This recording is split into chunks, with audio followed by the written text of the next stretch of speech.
നമസ്കാരം, എല്ലാവരും ഈക്വൽസിൻ്റെ ഏറ്റവും പുതിയ വീഡിയോയിലേക്ക് സ്വാഗതം. അപ്പോൾ നമ്മളെല്ലാവരും കാത്തിരുന്ന പോലെ തന്നെ CPOയുടെ എക്സാം നടക്കാൻ പോവുകയാണ്. ഡിസംബർ മാസത്തിലാണ് നോട്ടിഫിക്കേഷൻ വരാൻ പോകുന്നത്. അപ്പോൾ അത്യാവശ്യം വേക്കൻസികളൊക്കെ റിപ്പോർട്ടായി വരുന്നുണ്ട്. ഞാൻ കഴിഞ്ഞ വീഡിയോയിൽ കുറച്ച് കാര്യങ്ങളൊക്കെ പറഞ്ഞിട്ടുണ്ട്. അത് മിക്കവാറും സംഭവിക്കാനുള്ള സാധ്യതയാണ് നിലവിൽ കാണുന്നുള്ളത്. അപ്പോൾ വേക്കൻസി സ്വാഭാവികമായിട്ടും കൂടാനുള്ള സാധ്യതയുണ്ട്. അഡ്വൈസും പോകാനുള്ള സാധ്യതയാണ് കൂടുതൽ കാണുന്നത്. അപ്പോൾ നമ്മൾ ഇന്നത്തെ വീഡിയോയിൽ നോക്കാൻ പോകുന്നത് CPO എക്സാമിന് വേണ്ടി തയ്യാറെടുക്കുന്നവർക്ക്, അടുത്ത CPO എക്സാമിന് വേണ്ടി തയ്യാറെടുക്കുന്നവർക്ക് ആദ്യത്തെ 100 റാങ്കിൽ വരാൻ വേണ്ടി നിങ്ങളുടെ പഠനം എങ്ങനെ ചിട്ടപ്പെടുത്തണം എന്നാണ് പറഞ്ഞു പോകുന്നത്. അപ്പോൾ ഇത്രയും ചെറിയ വീഡിയോ കാണാൻ സമയമില്ലാത്ത ആളുകൾക്ക് വേണ്ടി സിമ്പിൾ ആയിട്ടൊരു കാര്യം പറയാം. നിങ്ങൾ ബാക്കി അങ്ങോട്ട് കണ്ടില്ലെങ്കിലും കുഴപ്പമൊന്നുമില്ല. സിലബസ് കംപ്ലീറ്റ് ആയി പഠിക്കുക എന്നുള്ളതല്ലാതെ വേറെ ഒരു ഓപ്ഷനും നിലവിലില്ല എന്നുള്ളതാണ്. നിങ്ങൾക്ക് സമയമില്ലെങ്കിൽ ഇത് മാത്രം മനസ്സിലാക്കി വെക്കുക. ഇനി നിങ്ങൾ ഏതൊക്കെ ഭാഗത്തിന് പ്രയോറിറ്റി കൊടുക്കണം എന്നുള്ളതാണ് ഇനി അങ്ങോട്ട് വരുന്ന വീഡിയോയുടെ ബാക്കി ഭാഗങ്ങളിൽ പറയാൻ പോകുന്നത്. അപ്പോൾ ഇത് ചുമ്മാ തള്ളിമറിക്കുന്നതല്ല. നമ്മുടെ ക്ലാസ്സുകളിൽ നമ്മൾ ഇങ്ങനെ പ്രയോറിറ്റൈസ് ചെയ്തിട്ട് തന്നെയാണ് ക്ലാസ്സുകൾ കൊടുക്കുന്നത്. അതുകൊണ്ട് തന്നെയാണ് CPO എക്സാമിന് മാത്രം നമുക്ക് ഇത്രയും റിസൾട്ട് വരുന്നത്. റിസൾട്ട് വെച്ചിട്ടാണ് പറയുന്നത്. CPOയുടെ കാര്യത്തിൽ നമുക്ക് അത്രയും കോൺഫിഡൻ്റ് ആണ്. ആ പറയുന്ന രീതിയിൽ നിങ്ങൾ പഠിച്ചു പോയി കഴിഞ്ഞാൽ ഉറപ്പായിട്ടും നിങ്ങൾക്ക് ആദ്യത്തെ 100-നകത്ത് തന്നെ വന്ന്, അല്ലെങ്കിൽ ഒരു 200-നകത്ത് തന്നെ വന്ന് ജോലി കിട്ടിപ്പോകാനുള്ള സാധ്യത കൂടുതലാണ്. അപ്പോൾ ഈക്വൽസിൻ്റെ CPOയുടെ ഏറ്റവും പുതിയ ബാച്ച്, അത് സ്പെഷ്യൽ ടോപ്പിക്കിന് മാത്രമായിട്ടും ബാച്ച് ഉണ്ട്. അതുപോലെ തന്നെ എൻ്റയർ കോഴ്സിന് വേണ്ടിയിട്ടുള്ള ബാച്ച് ഉണ്ട്. 899 രൂപയാണ് എൻ്റയർ കോഴ്സിന് വേണ്ടിയുള്ള ബാച്ച്. എക്സാമിന് ടൈം വരെയാണ് ആ ബാച്ചിൻ്റെ സമയമുള്ളത്. അതുപോലെ സ്പെഷ്യൽ ടോപ്പിക്കിന് മാത്രമായിട്ടും ഒരു സെപ്പറേറ്റ് ബാച്ച് ഉണ്ട്. അത്ര എഫിഷ്യൻ്റ് ആയിട്ടുള്ള എക്സ്പീരിയൻസ് ഉള്ള ആളുകളാണ് നിങ്ങൾക്ക് വേണ്ടി ക്ലാസ് എടുക്കാൻ വരുന്നത്. അപ്പോൾ അതുമായി ബന്ധപ്പെട്ട കൂടുതൽ വിവരങ്ങൾക്ക് താഴെ കാണുന്ന നമ്പറിൽ CPO എന്ന് മെസ്സേജ് അയക്കുക. സ്പെഷ്യൽ ടോപ്പിക് ആണെങ്കിൽ SP എന്ന് മെസ്സേജ് അയച്ചാൽ മതി. CPOയുടെ ക്ലാസ്സിന് വേണ്ടിയാണെങ്കിൽ CPO എന്ന് താഴെ കാണുന്ന നമ്പറിൽ മെസ്സേജ് അയച്ചു കഴിഞ്ഞാൽ മുഴുവൻ ഡീറ്റെയിൽസും കിട്ടുന്നതാണ്. അപ്പോൾ നിങ്ങൾക്ക് കോഴ്സിന് വന്ന് ചേരണമെന്ന് നിർബന്ധമൊന്നുമില്ല. സ്വന്തമായി പഠിച്ച് പാസ്സായ ആളുകളും ഇഷ്ടംപോലെ CPOയുടെ ഇപ്പോൾ എക്സാമിനുണ്ട്. അതുകൊണ്ട് നിങ്ങൾക്ക് വേണമെങ്കിൽ ചൂസ് ചെയ്യാം. നമ്മുടെ ഒരു കോഴ്സിലേക്ക് വരുമ്പോൾ, നമ്മുടെ കോഴ്സല്ല ഏത് കോഴ്സിലേക്ക് വരുമ്പോഴുള്ള ഗുണം എന്ന് പറഞ്ഞു കഴിഞ്ഞാൽ നിങ്ങൾക്കൊരു കൃത്യമായിട്ട് ഒരു ഗൈഡ് ലൈൻ കിട്ടും. അതുപോലെ തന്നെ നിങ്ങളുടെ സംശയങ്ങൾ കൃത്യമായിട്ട് ദൂരീകരിക്കാൻ പറ്റും. അല്ലാതെ നിങ്ങൾ വീട്ടിലിരുന്ന് സെൽഫ് സ്റ്റഡി കുഴപ്പമൊന്നുമില്ല. പക്ഷെ പ്രശ്നം എന്താണെന്ന് ചോദിച്ചു കഴിഞ്ഞാൽ നമ്മൾ കൃത്യമായിട്ടൊരു ഐഡിയ ഇല്ല. നമ്മൾ അവിടുന്ന് ഇവിടുന്ന് ഒക്കെ പഠിച്ചു പോകാനുള്ള സാധ്യതയുണ്ട്. ഇനി അങ്ങോട്ട് വരുന്ന എക്സാമുകൾ, നിലവിലെ സ്ഥിതി എന്താണെന്ന് നിങ്ങൾക്ക് അറിയാവുന്ന ഒരു കാര്യമാണല്ലോ. അതുകൊണ്ട് അങ്ങനെ നമ്മൾ എന്തെങ്കിലും പഠിച്ചു പോയിട്ട് ഒരു ജോലി കിട്ടാനുള്ളൊരു സാധ്യതയല്ല നിലവിലുള്ളത്. അതുകൊണ്ട് സിസ്റ്റമാറ്റിക് ആയിട്ടുള്ളൊരു പഠനം ആവശ്യമാണ്. അതുകൊണ്ട് ഏതെങ്കിലും കോഴ്സ്, നമ്മുടെ കോഴ്സ് തന്നെ നിർബന്ധമൊന്നുമില്ല, ഏതെങ്കിലും കോഴ്സിൽ പോകുന്നത് നല്ലതാണ്. വീട്ടിൽ നിന്ന് പഠിക്കാൻ ആണെങ്കിൽ അങ്ങനെയും പഠിക്കുന്നതിന് കുഴപ്പമൊന്നുമില്ല. അപ്പോൾ നമ്മൾ നേരെ കാര്യങ്ങളിലേക്ക് വരുവാണ്.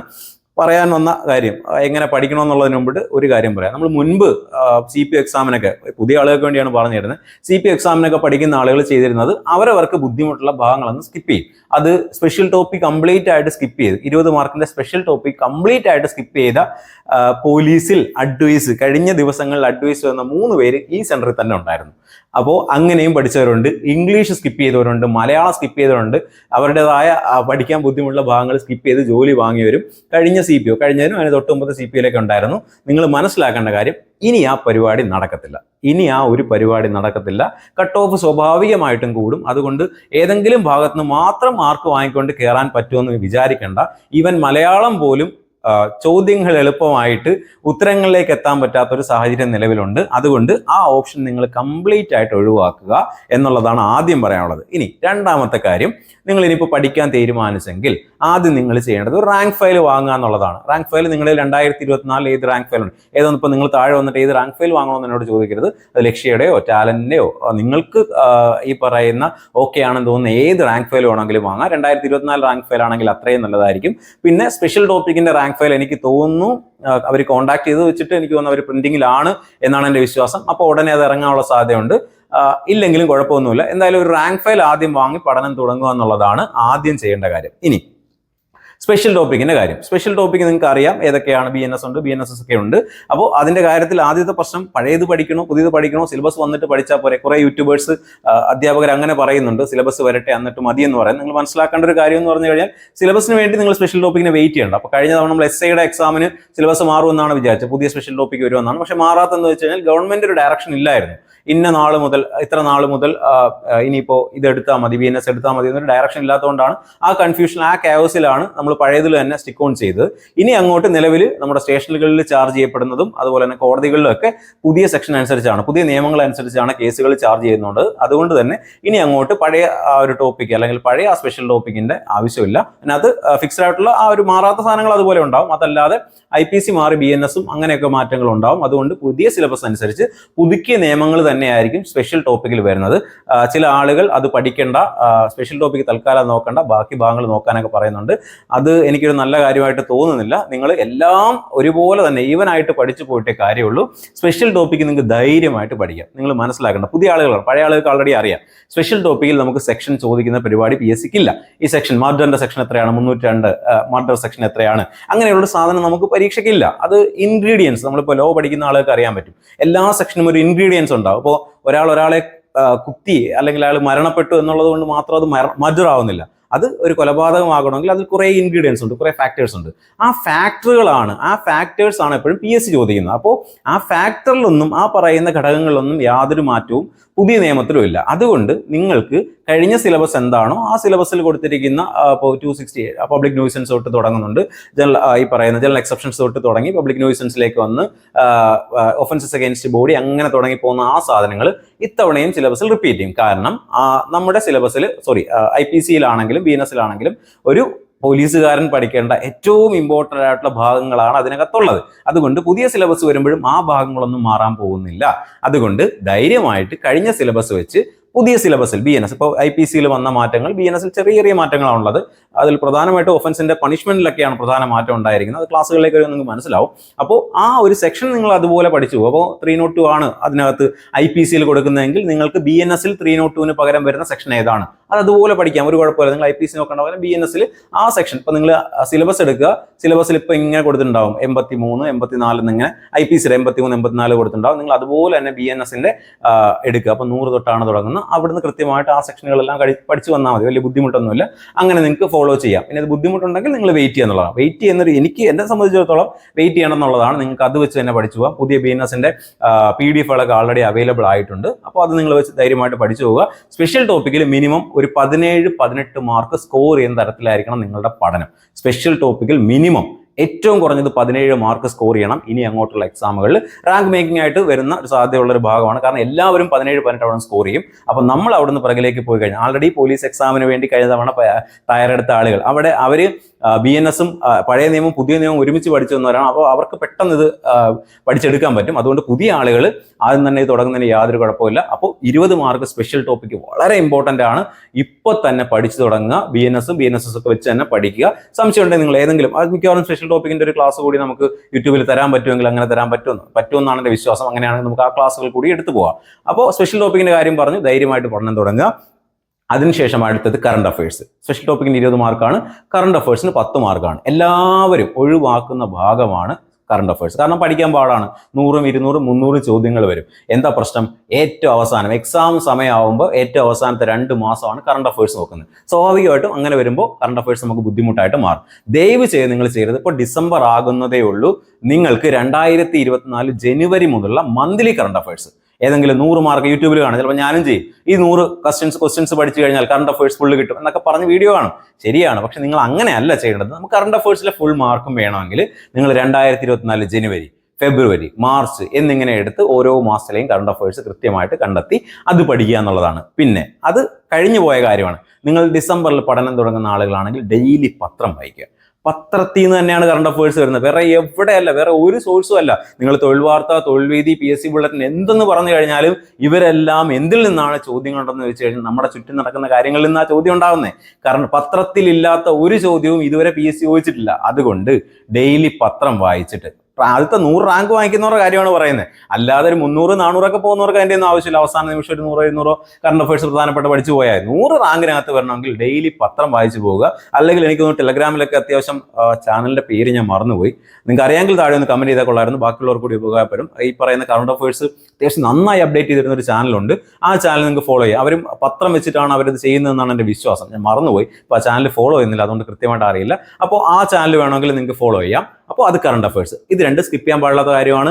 20 mark special topic, 10 mark current affairs. അപ്പോൾ 30 മാർക്കായി. ഇനി അടുത്ത 10 മാർക്ക് ഇംഗ്ലീഷ്, അടുത്ത 10 മാർക്ക് മലയാളം. ഇംഗ്ലീഷും മലയാളവും നിങ്ങൾ ഇപ്പോൾ പഠനം തുടങ്ങുന്നുണ്ടെങ്കിൽ ബേസിക് കാര്യങ്ങളിൽ നിന്ന് തന്നെ തുടങ്ങുക. ഇപ്പോൾ ടെൻസ് ആണെങ്കിലും ഈ പറയുന്ന നമ്മുടെ മലയാളത്തിൽ ഏറ്റവും ബേസിക് ആയിട്ട് പറഞ്ഞു വരുന്ന എല്ലാ കാര്യങ്ങളും തുടങ്ങുക. നമ്മൾ ഷോർട്ട് കട്ട് പരിപാടികളൊക്കെ കുറേ ഉണ്ട്. ശരിയാണ്, ഇംഗ്ലീഷിലുണ്ട്, മലയാളത്തിലുണ്ട്. ഇത് വന്നു കഴിഞ്ഞാൽ അതായിരിക്കും എന്നൊക്കെ പറയുന്ന പരിപാടിയുണ്ട്. നിങ്ങളത് ചെയ്യേണ്ട കാര്യമില്ല. കാരണം നിങ്ങളുടെ മുന്നിൽ മെയ്, ജൂൺ, ജൂലൈ മാസത്തിൽ എപ്പോഴെങ്കിലും ആയിരിക്കും എക്സാം നടക്കാൻ പോകുന്നത്. ഇഷ്ടംപോലെ ടൈമുണ്ട്. പെതുക്കെ പഠിച്ചു തുടങ്ങിയാൽ മതി. മലയാളം ചോദ്യങ്ങൾക്കൊരു പ്രശ്നം ഈ ഒരു 2 വർഷത്തിനിടയിൽ സംഭവിച്ച പ്രധാന മാറ്റം എന്ന് പറഞ്ഞു കഴിഞ്ഞാൽ ചോദ്യങ്ങൾ വളരെ എളുപ്പമാണ് ചോദ്യങ്ങൾ. പക്ഷേ ആൻസർ ചെയ്യാൻ ഭയങ്കര ബുദ്ധിമുട്ടാണ്. 4 ഓപ്ഷനിൽ നിന്ന് ഉറപ്പായിട്ടും 10 മാർക്കിൽ നിന്ന് 3 മാർക്ക് 4 മാർക്കുമാണ് മലയാളത്തിൽ അഗ്രഗണ്യന്മാർ വരെ വാങ്ങിച്ചുകൊണ്ടിരിക്കുന്നത്. അതിന്റെ പ്രശ്നം എന്താണെന്ന് വെച്ച് കഴിഞ്ഞാൽ എല്ലാം ഈസി ആക്കുന്നതിന്റെ കുഴപ്പമാണ്. ബേസിക് ആയിട്ടുള്ള കാര്യങ്ങൾ പഠിക്കാതെ പോയി എക്സാം ഹാളിൽ കയറി കഴിഞ്ഞാൽ മലയാളവും ഇംഗ്ലീഷും അത്യാവശ്യം നന്നായി ബുദ്ധിമുട്ടാനുള്ള സാധ്യതയുണ്ട്. ഇംഗ്ലീഷ് ബേസിക് ക്ലാസ്സുകൾ തന്നെ അടങ്ങും. യൂട്യൂബിൽ ഫ്രീ ആയിട്ട് ഇഷ്ടം പോലെ ക്ലാസ്സുകളുണ്ട്. അത് ഇംഗ്ലീഷ് ആണെങ്കിലും ഉണ്ട്, മലയാളം ആണെങ്കിലും ഉണ്ട്. ബേസിക് ക്ലാസ്സുകൾ തന്നെ തുടങ്ങുക. അതുപോലെ തന്നെ ഡെയിലി ഇനി അങ്ങോട്ട് വരുന്ന എല്ലാ ദിവസങ്ങളിലും ഇത് രണ്ടിനും, ഇത് ഇൻക്ലൂഡിങ് മാത്സ്, ഇത് 3നും കുറച്ചധികം സമയം ചിലവാക്കുക എന്നുള്ളതാണ്. ഇനി അങ്ങോട്ട് വരുമ്പോൾ ഹിസ്റ്ററി, ജോഗ്രഫി ഒക്കെ ഉണ്ട്.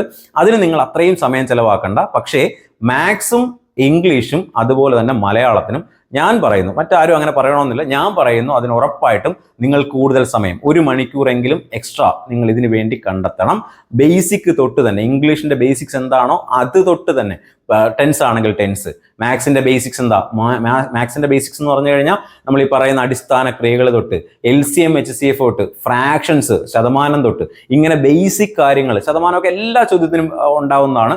അതുകൊണ്ട് നിങ്ങൾ ഈ 3 ടോപ്പിക്കും, ആദ്യത്തെ 30 മാർക്കിന്റെ ഞാൻ പറഞ്ഞു, ഏതാ special topic 20 mark, current affairs എങ്ങനെയാണ് പഠിക്കേണ്ടതെന്ന് പറഞ്ഞു. ഇനി പറയുന്ന അടുത്ത 30 മാർക്ക് എന്ന് പറഞ്ഞു കഴിഞ്ഞാൽ ഇംഗ്ലീഷ്, മാത്സ്, മലയാളം 30 മാർക്കിന്റെ, എല്ലാം 10 വെച്ചിട്ടാണ്. ഇത് വളരെ ഇമ്പോർട്ടന്റ് ആണ്. ഇതൊക്കെയാണ് റാങ്ക്. ഇതിനാണ് ഏറ്റവും കൂടുതൽ ഇമ്പോർട്ടൻസ് കൊടുക്കണം. അതുകൊണ്ടാണ് ഞാൻ ആദ്യം പറഞ്ഞു വരുന്നതാണ് ഏറ്റവും ഇമ്പോർട്ടൻസ് നിങ്ങൾ കൊടുക്കേണ്ട ഭാഗങ്ങളും. അപ്പോൾ മാത്സ് ആണെങ്കിലും ആദ്യം തന്നെ സംഖ്യകൾ എന്താണെന്ന് പഠിക്കുക, ഏതൊക്കെ നമ്പേഴ്സ് ഉണ്ടെന്ന് പഠിക്കുക, LCM, ലസാഗു, ഉസാഗ, പിന്നെ ഭിന്നസംഖ്യകൾ, ദശാംശ സംഖ്യകൾ, ശതമാനം. ഇത് നിങ്ങൾ ഒരു 1.5 മാസം കൊണ്ട് നിങ്ങൾ ഇത് കംപ്ലീറ്റ് ആക്കണം. 1.5 മാസം എടുക്കണം. ഈ 1.5 മാസം കൊണ്ട്, അതായത് ഒരാഴ്ച കുത്തി ഇരുന്നിട്ട് ഒരു ദിവസം LCM, അടുത്ത ദിവസം ഫ്രാക്ഷൻസ്, അടുത്ത ദിവസം ഡെസിമൽസ്, ഇങ്ങനെ നിങ്ങൾ പഠിക്കണമെന്നല്ല പറഞ്ഞത്. 1.5 മാസം എടുത്തുകൊണ്ട് ബേസിക്സ് മാത്രം പഠിച്ചാൽ മതി. വേറെ ഒന്നും നിങ്ങൾ പഠിക്കണ്ട. അവസാനത്തേക്ക് മാറ്റിയാലും കുഴപ്പമൊന്നുമില്ല. 1.5 മാസം കൃത്യമായി കൂടുതൽ സമയം ചെലവഴിച്ചുകൊണ്ട് നിങ്ങൾ ബേസിക്സ് പഠിക്കുക. ബേസിക്സ് അറിയാമെങ്കിൽ ക്വസ്റ്റ്യൻ ട്വിസ്റ്റ് ആകുമ്പോൾ, നമ്മുടെ എക്സാമിന്റെ പ്രശ്നം എന്ന് പറഞ്ഞാൽ ചോദ്യം ചിലപ്പോൾ ട്വിസ്റ്റ് ചെയ്യും. നമ്മുടെ റാങ്ക് ഫയലിലൊക്കെ കുറേ ചോദ്യങ്ങൾ നമ്മൾ ഇതെല്ലാം പഠിച്ചിട്ട് പോകും. പക്ഷേ എക്സാം ഇടുന്നവൻ എന്ത് ചെയ്യും, ഈ ചോദ്യത്തിന്റെ ഘടന, സ്ട്രക്ചർ അങ്ങ് മാറ്റും. ബേസിക് അറിയാത്ത മനുഷ്യൻ, ബേസിക്സ് അറിയാത്തവരത്തിന് ഈ സ്ട്രക്ചർ മാറിക്കഴിഞ്ഞാൽ ആ പ്രോബ്ലം ചെയ്യാൻ പറ്റത്തില്ല. നമ്മൾ പലപ്പോഴും വിചാരിക്കും, ഞാൻ പഠിച്ച പോലെ അല്ലല്ലോ ചോദ്യം വന്നത്. എന്തുകൊണ്ടാണ്? നമുക്ക് ആ ബേസിക്സ് ആയിട്ടുള്ള കാര്യങ്ങൾ, ബേസിക് കാര്യങ്ങൾ അറിയത്തില്ല. ബേസിക് കാര്യങ്ങൾ അറിയത്തില്ലെങ്കിൽ ചോദ്യം തിരിഞ്ഞു കഴിഞ്ഞാൽ, ചോദ്യത്തിന്റെ സ്ട്രക്ചർ, ഘടന മാറിക്കഴിഞ്ഞാൽ നമുക്കത് ചെയ്യാൻ പറ്റത്തില്ല. സോ ഇംഗ്ലീഷ്, മാത്സ്, മലയാളം എന്താണോ അതിന്റെ അടിസ്ഥാനം എന്ന് പറയുന്നത്, മലയാളത്തിന്റെ അടിസ്ഥാനമൊക്കെ എന്താണെന്ന് എനിക്കറിയില്ല. അപ്പോൾ അതിന്റെ അടിസ്ഥാനം എന്താണോ അത് വെച്ച് തന്നെ പഠിക്കുക. അതിന് ഏറ്റവും നല്ലതൊരു റാങ്ക് ഫയലാണ്. റാങ്ക് ഫയൽ ബേസിക് ആയിട്ടുള്ള കാര്യങ്ങൾ തന്നെ ആയിരിക്കും തുടങ്ങുന്നത്. പെട്ടെന്ന് കയറിയിട്ട് ഈ പറയുന്ന മലയാളത്തിന്റെ ഏറ്റവും വലിയ കാര്യങ്ങളൊന്നും പറഞ്ഞു വരത്തില്ല. അവിടെയും ബേസിക്സ് തന്നെ ആയിരിക്കും. കുറേ കാണാതെ പഠിക്കാനുള്ള കുറേ കാര്യങ്ങൾ മലയാളത്തിലും ഇംഗ്ലീഷിലും പ്രോവർബും അങ്ങനെയൊക്കെയുള്ള കുറേ സാധനങ്ങളുണ്ട്. അപ്പോൾ അതൊക്കെ കാണാതെ പഠിച്ചു പോകുന്നതിന് കുഴപ്പമില്ല. ആന്റോണിംസ്, സിനോണിംസ്, കുറേ കാര്യങ്ങളൊക്കെ ഉണ്ട്. അതൊക്കെ ആദ്യമേ കാണാതെ പഠിച്ചു പോകുന്നതിന് കുഴപ്പമൊന്നുമില്ല. അതിന് വേറെ മാർഗങ്ങളൊന്നുമില്ല പഠിക്കാനായിട്ട്. സോ ആ 30 മാർക്കിന്റെ കാര്യം കഴിഞ്ഞു. ഇനി വരുന്നൊരു 15 മാർക്കുണ്ട്. അത് ഹിസ്റ്ററി, ജോഗ്രഫി, എക്കണോമിക്സ്. നിങ്ങൾ ഹിസ്റ്ററിയിലും ബേസിക് കാര്യങ്ങൾ തന്നെ തുടങ്ങിയാൽ മതി. നമ്മുടെ ഈ പ്രശ്നം എന്ന് പറഞ്ഞു കഴിഞ്ഞാൽ ഹിസ്റ്ററി, ജോഗ്രഫി, ഈ 2 ടോപ്പിക്ക് എന്ന് പറഞ്ഞാൽ ഭീകരമായ ടോപ്പിക്കാണ്. ഒരു റാങ്ക് ഫയൽ എടുത്തു കഴിഞ്ഞാൽ അതിന്റെ പകുതി ഭാഗവും ഹിസ്റ്ററി, ജോഗ്രഫി ആയിരിക്കും. പക്ഷെ നമുക്ക് ഇത് രണ്ടും കൂടെ 10 മാർക്ക് പോട്ടെ. എക്കണോമിക്സും കൂടെ ചേർത്ത് കഴിഞ്ഞാൽ മൊത്തം 15 മാർക്കേ ഉള്ളൂ. നമ്മളൊരു 600-700 പേജാണ് ഇതിനു വേണ്ടി പഠിക്കേണ്ടത്. ഇവിടെ നിങ്ങൾ സെലക്റ്റീവായിട്ട് പഠിച്ചേ പറ്റത്തുള്ളൂ. എല്ലാം പഠിക്കുന്നതിന് കുഴപ്പമൊന്നുമില്ല. പക്ഷേ ഹിസ്റ്ററി, ജോഗ്രഫി, എക്കണോമിക്സ് ഭാഗങ്ങൾ, എക്കണോമിക്സ് മാറ്റി വെച്ചാൽ പോലും ഹിസ്റ്ററി, ജോഗ്രഫി ഭാഗങ്ങൾ നിങ്ങൾ സെലക്റ്റീവായിട്ട് പഠിച്ചില്ലെങ്കിൽ നിങ്ങൾക്ക് ഒരു കാരണവശാലും ഈ ഷോർട്ട് ടൈം കൊണ്ട് ഒരു കാരണവശാലും ടോപ്പിക്ക് നിങ്ങൾക്ക് കവർ ആകാൻ പറ്റത്തില്ല. അപ്പോൾ ഹിസ്റ്ററിയിൽ ഏറ്റവും ഇമ്പോർട്ടൻ്റ് ആയിട്ടുള്ള ഭാഗങ്ങൾ ഏതാ? ഫസ്റ്റ് ഇൻഡിപെൻഡൻസ് വാർ അല്ലെ, 1857 ഒന്നാം സ്വാതന്ത്ര്യ സമരം, INC, ഗാന്ധിജിയുമായി ബന്ധപ്പെട്ട സമരങ്ങൾ, കേരളത്തിൽ സ്വാതന്ത്ര്യ സമരവുമായി ബന്ധപ്പെട്ട സമരങ്ങൾ, ഇതൊക്കെയാണ് ഇമ്പോർട്ടൻറ്റ്. പിന്നെ അതല്ലാതെ തന്നെ നവോത്ഥാന നായകരുണ്ട്. അത് നിങ്ങൾ ഇപ്പോൾ തുടങ്ങണ്ട. ഏറ്റവും അവസാന ഭാഗത്തേക്ക്, അല്ലെങ്കിൽ നിങ്ങളൊന്ന് okay I mean the rice എന്ന് നിങ്ങൾക്ക് മനസ്സിലായി കഴിഞ്ഞാൽ, ഞാൻ തുടങ്ങിക്കഴിഞ്ഞു എന്ന് മനസ്സിലായി, ഞാൻ ട്രാക്കിലാണെന്ന് നിങ്ങൾക്ക് മനസ്സിലായി കഴിയുമ്പോൾ നവോത്ഥാന നായകരൊക്കെ തുടങ്ങിയാൽ മതി. ജോഗ്രഫി അതുപോലെ തന്നെ സ്ഥിരമായി ചോദിക്കുന്ന കുറേ ഭാഗങ്ങളുണ്ട്. ഹിമാലയൻ നദികൾ, കേരളത്തിലെ നദികൾ, പിന്നെ റോഡുകൾ, NH പോലെയുള്ള നാഷണൽ ഹൈവേ, ഇതൊക്കെ സ്ഥിരം എക്സാമിന് വരുന്ന ചോദ്യങ്ങളാണ്. അതൊക്കെയാണ് അതിൻ്റെ ബേസിക്സ് എന്ന് പറയുന്നത്. ഇന്ത്യയുടെ അടിസ്ഥാന വിവരങ്ങൾ, ദേശീയ ഗാനം, ദേശീയ പതാക, അതുപോലെയുള്ള സാധനങ്ങൾ, അവിടെ നിന്നൊക്കെ ചോദ്യങ്ങൾ വരാറുണ്ട്. ആ സാധനങ്ങൾ പഠിക്കാം. എക്കണോമിക്സിലേക്ക് വന്നു കഴിഞ്ഞാൽ നമുക്ക് സ്കിപ്പ് ചെയ്യാൻ പറ്റാത്ത ടോപ്പിക്കുകളുണ്ട്. 5 മാർക്കുണ്ട്. 5 ഇയർ പ്ലാൻസ് മിക്കപ്പോഴും എക്സാമിന് വരുന്നതാണ് പഞ്ചവത്സര പദ്ധതികൾ അല്ലേ. അതുപോലെ തന്നെ ബാങ്കിങ്ങുമായി ബന്ധപ്പെട്ട repo rate, reverse repo rate, ഇങ്ങനെയുള്ള കാര്യങ്ങൾ സ്ഥിരമായി ചോദിക്കാറുണ്ട്. അപ്പോൾ അത് ബേസിക്സ് ആണ്. ഇതൊക്കെ പഠിച്ചു പോയിട്ട് മാത്രം ഭയങ്കരമായ പരിപാടികളിലേക്ക് നിങ്ങൾ പോയാൽ മതി. അപ്പോൾ ആ 15 മാർക്ക് അങ്ങനെ. ഇത് നിങ്ങളുടെ യുക്തിയാണ്. ഞാൻ എക്സ്പ്ലെയിൻ ചെയ്യാത്ത എന്താണെന്ന് വെച്ച് കഴിഞ്ഞാൽ ഇവിടെ ഞാൻ കിടന്ന് കഥാപ്രസംഗം നടത്തിയിട്ട് യാതൊരു കാര്യമില്ല. നിങ്ങളുടെ യുക്തിക്ക് അനുസരിച്ച് ഏതാണ് ഹിസ്റ്ററിയിൽ ഏറ്റവും കൂടുതൽ വരുന്ന ക്വസ്റ്റ്യൻസ്, ഏതാണ് ജിയോഗ്രഫിയിൽ ഏറ്റവും കൂടുതൽ വരുന്ന ക്വസ്റ്റ്യൻസ് ഏതാണെന്ന് ഇതെങ്ങനെ മനസ്സിലാക്കും? അതിന് ഞാൻ പറഞ്ഞു, റാങ്ക് ഫയൽ വാങ്ങിച്ചതിന് ശേഷം പുതിയ ആളുകൾക്ക് ചെയ്യാൻ പറ്റുന്ന ഒരു കാര്യം എന്ന് പറഞ്ഞു കഴിഞ്ഞാൽ പ്രീവിയസ് ക്വസ്റ്റ്യൻസ് കളക്ട് ചെയ്യുക. എല്ലാ പ്രീവിയസ് ക്വസ്റ്റ്യനും വേണമെന്നില്ല. പ്രധാനമായിട്ടും നമ്മുടെ പോലീസിന്റെ എക്സാമുമായി ബന്ധപ്പെട്ട്, അതുപോലെ ഫോഴ്സിന്റെ എക്സാമുമായി ബന്ധപ്പെട്ട് എല്ലാ ക്വസ്റ്റ്യൻസും കളക്ട് ചെയ്യണം. അത് നിങ്ങളുടെ ലെവലിലേക്കുള്ള ക്വസ്റ്റ്യൻസ് മതിയാവും. എക്സൈസിന്റെ ക്വസ്റ്റ്യൻ എടുക്കാം, ഫയർഫോഴ്സിന്റെ ക്വസ്റ്റ്യൻ ഒക്കെ എടുക്കാം. പിന്നെ ലേറ്റസ്റ്റ് ആയിട്ടുള്ള LD പോലുള്ള എക്സാമുകളുടെ ചോദ്യങ്ങളും എടുക്കാം. അതെടുത്തിട്ട് PSC ഫോക്കസ് ചെയ്യുന്ന ഹിസ്റ്ററി ഏതാണ്, PSC ഫോക്കസ് ചെയ്യുന്ന ജോഗ്രഫി ഏതാണ്, PSC ഫോക്കസ് ചെയ്യുന്ന എക്കണോമിക്സ് ഏതാണ്, ഇത് കൃത്യമായിട്ട് മനസ്സിലാക്കാം. PSC ഇങ്ങനെ ഷിഫ്റ്റ് ആയിട്ടൊന്നുമല്ല ചോദ്യങ്ങൾ വയ്ക്കുന്നത്. ഹിസ്റ്ററിയും ജോഗ്രഫിയും എക്കണോമിക്സും ഒക്കെ കുറേയൊക്കെ സ്റ്റാറ്റിക് ആണ്. അത്ര ഡൈനാമിക് ആയിട്ടൊന്നും ചോദ്യങ്ങൾ പോകാറില്ല. ഡൈനാമിക് ആയിട്ടുള്ള പോർഷൻ ആണ്, പക്ഷേ PSC ഡൈനാമിക് ആകാറില്ല. PSCക്ക് ഇഷ്ടപ്പെട്ട കുറേ ഭാഗങ്ങളുണ്ട്. ഇത് ഞാനല്ല കണ്ടെത്തേണ്ടത്, നിങ്ങൾ ക്വസ്റ്റ്യൻ പേപ്പർ വർക്കൗട്ട് ചെയ്യുക. 2019 മുതലുള്ള ചോദ്യങ്ങൾ എടുത്ത് CPയുടെ ക്വസ്റ്റ്യൻസ് എടുത്തിട്ട് ഫോക്കസ് ചെയ്യുക. ഇന്ന ചോദ്യങ്ങൾ വരുന്നുണ്ട്, ഹിസ്റ്ററിയിൽ നിന്ന് ഇതാണ് കൂടുതലുമായിട്ട് വരുന്നത്, ജോഗ്രഫിയിൽ നിന്ന് ഇതാണ് വരുന്നത്. ഇത് നിങ്ങൾ മനസ്സിലാക്കി നോട്ട് ചെയ്ത് പഠിക്കുന്ന സമയത്ത് ആ പോർഷൻസിന് ആദ്യം ഇമ്പോർട്ടൻസ് കൊടുക്കുക. ബാക്കി പഠിക്കണമെന്നല്ല, ആദ്യം ഈ പോർഷൻസിന് ഇമ്പോർട്ടൻസ് കൊടുത്ത് അത് കവർ ചെയ്യുമ്പോൾ നിങ്ങൾക്ക് ഒരു കോൺഫിഡൻസ് വരും. എന്നിട്ട് കുറച്ച് മോക്ക് ടെസ്റ്റ് ഒക്കെ ചെയ്ത് കഴിയുമ്പോഴത്തേക്ക് മോക്ക് ടെസ്റ്റ് വരുമ്പോഴത്തേക്ക് നമ്മളിപ്പോൾ മോക്ക് ടെസ്റ്റ് ചെയ്യാറുണ്ട്. മോക്ക് ടെസ്റ്റ് ചെയ്യുമ്പോൾ നമ്മൾ എന്താ ചെയ്യുന്നത്, PSCക്ക് ഇമ്പോർട്ടൻ്റ് ആണെന്ന് തോന്നുന്ന ഭാഗങ്ങൾ തന്നെ നമ്മൾ എക്സാമിന് ഇടുന്നത്. അപ്പോൾ നിങ്ങൾ ആ മോക്ക് ടെസ്റ്റ് അറ്റൻഡ് മനസ്സിലാവും, എനിക്കിത് കിട്ടുന്നുണ്ട്. അതിനുശേഷം മാത്രം ബാക്കി പോർഷനിലേക്ക് പോയാൽ മതി. അപ്പോൾ പറഞ്ഞു 30 mark, 20 mark special topic, 10 mark current affairs, 10 mark maths, 10 mark English, 10 mark Malayalam, പിന്നെ ഒരു 15 മാർക്ക് നമ്മളിപ്പോൾ പറഞ്ഞ ഹിസ്റ്ററിയും ജോഗ്രഫിയും എക്കണോമിക്സ്. അപ്പോൾ 75 മാർക്കായി. ഇനിയുള്ള പ്രധാനപ്പെട്ട ഭാഗം എന്ന് പറയുന്നത് നമ്മുടെ കോൺസ്റ്റിറ്റ്യൂഷൻ ഉള്ളത് 8 മാർക്കാണ്. കോൺസ്റ്റിറ്റ്യൂഷന് ഏതാണ് ഇമ്പോർട്ടൻ്റ് എന്ന് ഞാൻ പറയില്ല. ഞാൻ കോൺസ്റ്റിറ്റ്യൂഷൻ നിങ്ങൾ ആദ്യം മുതൽ പഠിച്ചു തരാൻ തന്നെയാണ്. ഭരണഘടനാ നിർമ്മാണ സമിതി, ആമുഖം, പിന്നെ അങ്ങോട്ട് വരുന്ന ഷെഡ്യൂൾസ്, ലിസ്റ്റുകൾ, ഇങ്ങനെയുള്ള ഭാഗങ്ങൾ. ഏറ്റവും ഇമ്പോർട്ടൻ്റ് ആയിട്ടുള്ളത് ഫണ്ടമെന്റൽ റൈറ്റ്സും ഫണ്ടമെന്റൽ ഡ്യൂട്ടീസും പ്രീആംബിളും വളരെ ഇമ്പോർട്ടൻ്റ് ആണ്. പിന്നെ ഈ അടുത്ത കാലത്തായിട്ട് PSCക്ക് രാഷ്ട്രപതിമാരോടും ഒക്കെ ഭയങ്കര ഇഷ്ടം തോന്നുന്നുണ്ട്. അവിടുന്ന് ചോദ്യങ്ങളും ഒക്കെ വരാറുണ്ട്. അവരുടെ ഇംപീച്ച്മെന്റുമായിട്ട് ബന്ധപ്പെട്ട്, അവരുടെ നിയമനങ്ങളുമായി ബന്ധപ്പെട്ടുള്ള ചോദ്യങ്ങളൊക്കെ സാധാരണ രീതിയിൽ ഇപ്പോൾ PSC ചോദിച്ച് കാണാറുണ്ട്. അപ്പോൾ കോൺസ്റ്റിറ്റ്യൂഷൻ എല്ലാം ഇമ്പോർട്ടൻ്റ് ആണ്. 8 മാർക്ക് കൊണ്ട് പഠിച്ചെടുക്കാൻ വലിയ പാടൊന്നുമില്ല. നിങ്ങൾ തുടക്കം തന്നെ ഭരണഘടനാ നിർമ്മാണ സമിതി തൊട്ടാണ് തുടങ്ങുന്നത്. അതിൻ്റെ ഒരു ചരിത്രം തുടങ്ങി ആമുഖത്തിലേക്ക് കയറി ഫസ്റ്റ് ഈ പറയുന്ന പാർട്ട് 1, പാർട്ട് 2 അങ്ങനെ ഓരോരോ ഭാഗം. നിങ്ങളൊരു റാങ്ക് ഫയൽ നോക്കി കഴിഞ്ഞാൽ അതൊരു ഓർഡറിൽ തന്നെ ആയിരിക്കും പോകുന്നത്. അതങ്ങനെ ആ ഓർഡറിൽ തന്നെ പിതുക്കെ ഡെയിലി അതിന് ടൈം കൊടുക്കണം. കുറച്ചൊരു അരമണിക്കൂർ ഡെയിലി സ്പെൻഡ് ചെയ്ത് കഴിഞ്ഞാൽ ഈസി ആയിട്ട് ഒരു 2 മാസം കൊണ്ട് തീർക്കാവുന്ന ടോപ്പിക്കാണ് കോൺസ്റ്റിറ്റ്യൂഷൻ. 8 മാർക്കാണ് കിടക്കുന്നത്. 6 മാർക്ക് വരെ, ഒരു 5-6 മാർക്ക് വരെ ഈസി ആയിട്ട് സ്കോർ ചെയ്യാം. 2 എന്തായാലും സ്റ്റേറ്റ്മെന്റ് ആയിരിക്കും. അത് ചിലപ്പോൾ നമുക്ക് കിട്ടാനുള്ള സാധ്യതയില്ല, കാരണം അവർ കിട്ടണ്ട എന്ന് പറഞ്ഞിരുന്ന ക്വസ്റ്റ്യൻ ആണ്. അതുകൊണ്ട് അത് നമുക്ക് വേണ്ട. അപ്പോൾ ഫണ്ടമെന്റൽ റൈറ്റ്സും ഫണ്ടമെന്റൽ ഡ്യൂട്ടീസും വളരെ ഇമ്പോർട്ടൻ്റ് ആണ്. അവിടുന്ന് എന്തായാലും ഒരു ചോദ്യം ഉണ്ടാവും. എന്തായാലും സ്പെഷ്യൽ ടോപ്പിക്ക് കഴിഞ്ഞാൽ, ഇത്രയും ടോപ്പിക്ക് കഴിഞ്ഞാൽ കോൺസ്റ്റിറ്റ്യൂഷൻ വളരെ ഇമ്പോർട്ടൻ്റ് ആണ്. 8 മാർക്കിന് ചോദ്യം വരാറുണ്ട്. അപ്പോൾ 75ഉം 8ഉം 81 മാർക്കായി. പിന്നെ ഉള്ളത് എനിക്ക് ഒട്ടുമേ ഇഷ്ടമല്ലാത്ത കുറച്ച് ഭാഗങ്ങളാണ്. കലാകായിക സംസ്കാരം എന്ന് പറയുന്നൊരു ടോപ്പിക്കുണ്ട്. പിന്നെ അതുപോലെ തന്നെ കേരളം ഭരണവും ഭരണ സംവിധാനവും. ഇത് ഭയങ്കര ഡ്രൈ ആയിട്ടുള്ളൊരു സബ്ജക്റ്റാണ്, ഭാഗമാണ്. കലയും കായികവും സംസ്കാരവും. ഇതെങ്ങനെ പഠിക്കണമെന്ന് എനിക്കറിയില്ല. കാരണം വേറെ ഇത് പഠിക്കാനായിട്ട് വേറെ മെമ്മറി കോഡുകളോ കാര്യങ്ങളൊന്നുമില്ല. അത് വായിക്കുക എന്നുള്ളതാണ്. 4 മാർക്ക് അതിനുണ്ട്. അതുപോലെ തന്നെ കേരളം ഭരണവും ഭരണ സംവിധാനവുമായി ബന്ധപ്പെട്ട് 3 മാർക്കുണ്ട്. 4 3 7 മാർക്ക് അവിടുന്ന് വരുന്നുണ്ട്. ഇതിന് ഷോർട്ട് കട്ടൊന്നും എനിക്ക് പറഞ്ഞാൽ അറിയാല്ല, ആർക്കും അറിയില്ലെന്നാണ് എൻ്റെ വിശ്വാസം. ഇത് ചുമ്മാതിരുന്ന് വായിക്കുക എന്നുള്ളതാണ്. അങ്ങനെയുള്ള സബ്ജക്റ്റുകൾ വരുമ്പോൾ ഡ്രൈ ആണ്, വായിക്കാൻ പറ്റത്തില്ല, പേജ് നീങ്ങത്തില്ല, ഇങ്ങനെ ചത്തിങ്ങനെ ഇരിക്കണം. അങ്ങനെയുള്ളതിന് ഡെയിലി ഒരു 10-15 മിനിറ്റ് അത്രയും മതി. 20 എനിക്കൊന്ന് അരമണിക്കൂർക്കുള്ളിൽ ഇത് വായിക്കാൻ പറ്റില്ല. ഒരു 15 മിനിറ്റ് എടുത്ത് ഡെയിലി ഇതിങ്ങനെ ചുമ്മാ വായിച്ചു. അതായത് ഒരു പത്രം വായിക്കുന്ന ഒരു ഫീൽഡ്, അതായത് നമ്മൾ നോവൽ വായിക്കുന്ന പോലെ ഇങ്ങനെ വായിച്ച് വിടുക. കുറച്ച് ദിവസം കഴിയുമ്പോൾ സെറ്റ് ആവുമെന്നാണ് എൻ്റെ വിശ്വാസം. ഇവിടെ പിള്ളേർ അങ്ങനെയാണ് ഞാൻ ചെയ്യുന്നത് കണ്ടിട്ടുള്ളത്. ഇവർ ഇരുന്ന് പഠിക്കുന്ന ഫീൽഡ് പഠിക്കാതെ ഒരു 15 മിനിറ്റ് 20 മിനിറ്റ് തമ്മിലൊക്കെ സംസാരിച്ചൊക്കെ ഒന്ന് സെറ്റായി കുറച്ച് നാൾ കഴിയുമ്പോൾ അത് ഓർമ്മ വരുമെന്നാണ് അവർ പറയുന്നത്. നിങ്ങൾ അതൊന്ന് പരീക്ഷിക്കുക. അതല്ലാതെ എനിക്ക് മാർഗ്ഗമൊന്നുമില്ല. കലാകായിക സംസ്കാരവും അതുപോലെ കേരളം ഭരണവും ഭരണ സംവിധാനവും അതും ഭയങ്കര ബുദ്ധിമുട്ടുള്ള ടോപ്പിക്കാണ്.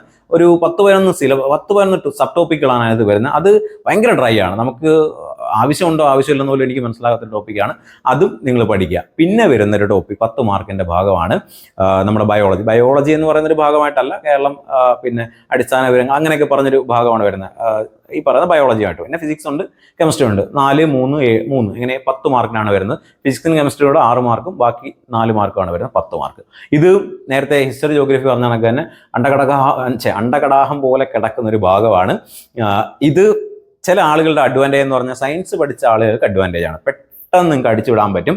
ഞാൻ കഴിഞ്ഞ തവണ എക്സാം എഴുതാൻ പോയ ആളുകളോട്, ഹിസ്റ്ററിയൊക്കെ എടുത്തു വന്ന ആളുകളോട് പറഞ്ഞു, മക്കളെ തൽക്കാലം നിങ്ങളിതൊന്നും നോക്കണ്ട, നിങ്ങൾ ബേസിക് ആയിട്ടുള്ള കാര്യങ്ങൾ, വിറ്റാമിൻസ് നമുക്ക് പഠിക്കാൻ പറ്റുന്നതാണ്, രോഗങ്ങളും രോഗകാരികളും നമുക്ക് ഈസി ആയിട്ട് പഠിക്കാൻ പറ്റുന്നതാണ്. അത് വലിയ സംഭവങ്ങളൊന്നും കുറച്ച് രോഗങ്ങൾ ഒരു 10 രോഗങ്ങളേ ഉള്ളൂ, അത് പഠിച്ചാൽ. വൈറ്റമിൻസ് ആണെങ്കിൽ ഒരു 10 ക്വസ്റ്റ്യൻസേ ഉള്ളൂ, അത് പഠിച്ചാൽ മതി. പിന്നെ വരുന്നത് നമ്മുടെ ആരോഗ്യ മേഖലയിലെ പദ്ധതികൾ, പിന്നെ ആരോഗ്യ കിരണം, ഉഷസ്, അങ്ങനെ കുറേ പദ്ധതികളുണ്ട്. ആ സ്കീമുകളൊന്ന് പഠിച്ചു വയ്ക്കുക, അതും എളുപ്പമാണ്. ഒരു 3-4 പേജാണ് റാങ്ക് ഫയൽ ഉള്ളത്, അത് നമുക്ക് പഠിക്കാം. പിന്നെ ഫിസിക്സ് കെമിസ്ട്രി പോലുള്ള സബ്ജക്റ്റുകളിൽ നിന്ന് ചോദിക്കുന്നത് മെറ്റൽസുമായി ബന്ധപ്പെട്ടുള്ള ചോദ്യങ്ങൾ, അവയുടെ ഓറുകൾ, ഈ പറയുന്ന ലോഹങ്ങൾ ആയി ബന്ധപ്പെട്ട ചോദ്യങ്ങളുണ്ടല്ലോ.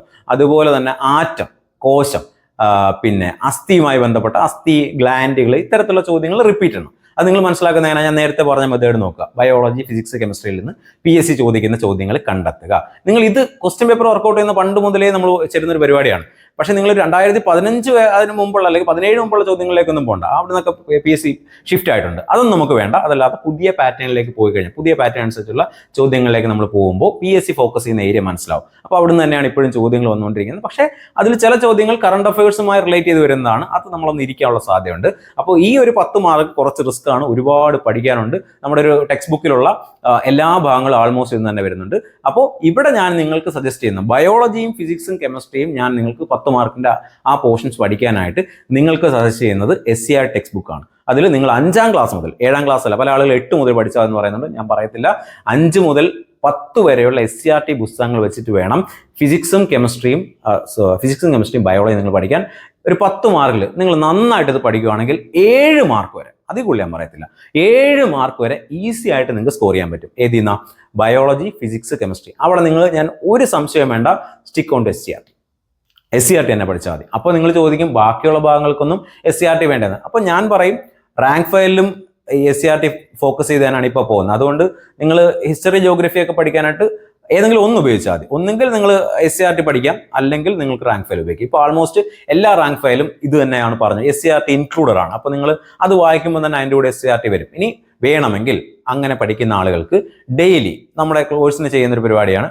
ഡെയിലി 2 ചാപ്റ്റർ, 5ാം ക്ലാസ് 2 ചാപ്റ്റർ, അടുത്ത ദിവസം വരും 5ാം ക്ലാസ്സിൽ അടുത്ത 2 ചാപ്റ്റർ, അങ്ങനെ പഠിച്ചു പോകാം. 2 ചാപ്റ്റർ എന്നൊക്കെ പറഞ്ഞു കഴിഞ്ഞാൽ ഒരു 3-4 പേജേ ഉള്ളൂ, ഈസി ആയിട്ട് നമുക്ക് കവർ ചെയ്യാവുന്നതാണ്. അങ്ങനെ വേണമെങ്കിലും പോകാം. പറഞ്ഞത് മനസ്സിലായില്ലെങ്കിൽ നിങ്ങൾക്ക് ഈ പറയുന്ന ഫിസിക്സും കെമിസ്ട്രിയൊക്കെ ബുദ്ധിമുട്ടാണെങ്കിൽ ഡെയിലി 5ാം ക്ലാസ് മുതൽ അങ്ങോട്ടുള്ള ഒരു 2 ചാപ്റ്റർ വീതം എല്ലാ ദിവസവും ഒരു അരമണിക്കൂർ എടുത്ത് പഠിച്ചാൽ മതി. അങ്ങനെയാണെങ്കിൽ ഇത് തരും. കഴിഞ്ഞ തവണ നമ്മൾ പരീക്ഷിച്ചതാണ്, ഈസി ആയിട്ട് തീർന്നു, നല്ലതായിട്ട് കുട്ടികൾക്ക് സ്കോർ ചെയ്യാനും പറ്റിയിട്ടുണ്ട്. അപ്പോൾ ഇത്രയാണ് നമ്മുടെ 100 മാർക്കിൻ്റെ സിലബസ്. നിങ്ങൾ ഈ രീതിയിൽ നിങ്ങളുടെ പഠനം ഷിഫ്റ്റ് ചെയ്ത് കഴിഞ്ഞാൽ ഒരു 100-നകത്ത് ഈസി ആയിട്ട് വരും.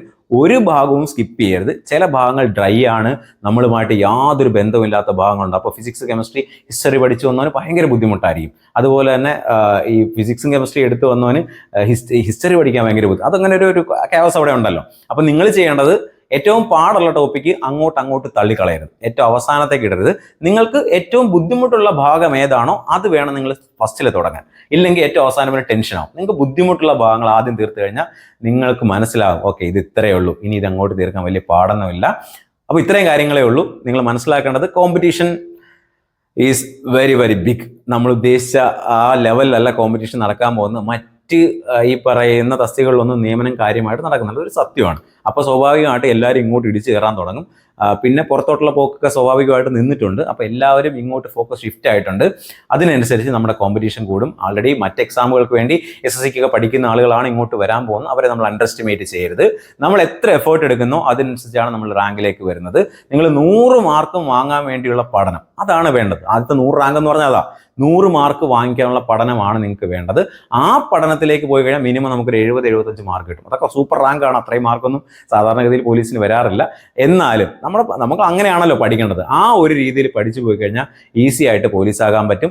ഇത് ഇന്ന് നിങ്ങൾ കാണും, പിന്നെ അങ്ങോട്ട് നിങ്ങൾ വേറെ ഷിഫ്റ്റ് ചെയ്ത് നിങ്ങൾ അല്ലെങ്കിൽ മറ്റ് വീഡിയോ കണ്ടിട്ട് പറയും വേറെ രീതിയിൽ നിങ്ങൾ പഠനം പോകും. നിങ്ങൾ 3 മാസം കഴിഞ്ഞാൽ പഠനം തുടങ്ങും. ഇനി സിലബസ് വന്ന് അല്ലെങ്കിൽ ഡേറ്റ് വന്ന് ഇതൊക്കെ കഴിഞ്ഞായിരിക്കും കുറേ ആളുകൾ തുടങ്ങുന്നത്. അപ്പോഴത്തേക്ക് എല്ലാം കഴിഞ്ഞിട്ടുണ്ടാവും. മുൻപത്തെ പോലെ അല്ല ഇപ്പോൾ, അതെല്ലാം മാറിയിട്ടുണ്ട്. ആ ബോധം നിങ്ങൾ ആദ്യം ഈ തലയ്ക്കകത്തേക്ക് കയറ്റുക. ഇപ്പോൾ ഏറ്റവും അധികം ചാൻസും കിട്ടാൻ ആകപ്പാടെ സാധ്യതയുള്ളതും CPO മാത്രമാണ്. അത് മനസ്സിലാക്കി നന്നായി പഠിച്ചാൽ പഴയ ആളുകളും പുതിയ ആളുകളും ആരാ നന്നായി പഠിക്കുന്നോ അവർക്ക് തന്നെയാണ് ജോലി കിട്ടേണ്ടത്. അതിൽ പുതിയതും പഴയതൊന്നുമില്ല. അപ്പോൾ ഈ അഡ്വാൻറ്റേജ് കൃത്യമായിട്ട് യൂട്ടിലൈസ് ചെയ്യുക. നമ്മുടെ കോഴ്സിന്റെ കാര്യം മറക്കണ്ട. കോഴ്സുമായി ബന്ധപ്പെട്ട കൂടുതൽ നമ്മൾ CPOയുടെ കാര്യത്തിൽ 100% നമുക്ക് ഉറപ്പുണ്ട്. നിങ്ങൾ എന്തായാലും ജോലിയിലേക്കെന്ന് ഞാൻ പറയില്ല, അത് സർക്കാരിൻ്റെ കയ്യിലാണ്. ആദ്യം ഒരു 300-നകത്ത് കയറ്റാൻ പറ്റുമെന്ന് ഉറപ്പാണ്. എന്തായാലും നന്നായി പഠിക്കുക. ഇനി ഇതുമായി ബന്ധപ്പെട്ട് എന്തെങ്കിലും കാര്യങ്ങൾ നിങ്ങൾക്ക് അറിയണമെന്നുണ്ടെങ്കിൽ താഴെ കമന്റ് ബോക്സിൽ രേഖപ്പെടുത്തുക. ചാനലിലെ വീഡിയോസ് ഇഷ്ടപ്പെടുന്നുണ്ടെങ്കിൽ ചാനൽ സബ്സ്ക്രൈബ് ചെയ്യുന്ന കാര്യം കൂടി ഒന്ന് പരിഗണിക്കുക.